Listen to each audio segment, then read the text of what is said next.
Teachers get set to strike up and down the country. Heartbroken family of cyclone victim desperate for answers, and why the country could already be in recession. Te Mārie, I'm Sherry Kinnear, and these are the latest New Zealand Herald headlines. Teacher strikes around New Zealand will kick off this morning. About 50,000 kindergarten, primary and secondary teachers and principals are protesting for better pay and working conditions. That's despite last-minute meetings between unions and the Education Ministry. The NZEI says discussions were worthwhile, but there needs to be a significant improvement on previous offers.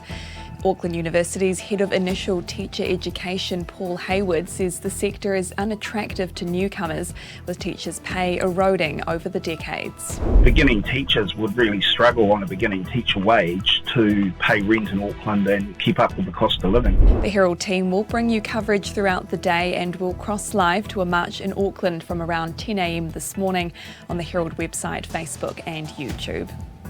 The family of the oldest victim of Cyclone Gabrielle says they just want answers.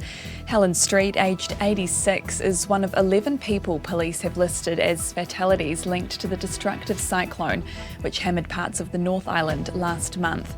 Street suffered from heart failure and was dependent on an oxygen machine at home, which was run via electricity. Her family believes she died after her oxygen was rationed during the storm. Police confirmed they had referred her death to the coroner.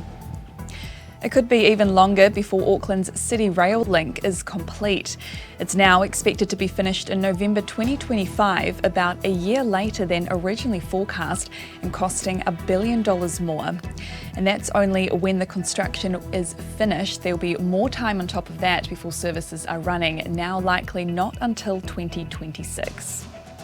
And the country could already be in a recession, but people shouldn't hit the panic button.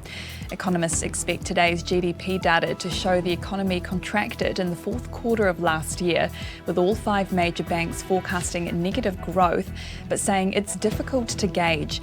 Independent economist Cameron Bagri says we're going to see a negative number, but we have to be careful about how we interpret it. Let's not sort of jump off the deep end. I think there's going to be a little bit of statistical payback from an overshoot in the September quarter, leaves the December quarter probably a little bit underdone. ANZ has forecast a 0.3% contraction, as does Kiwi Bank. ASB is forecasting a 0.5% slump, and BNZ and Westpac see a 0.2% contraction.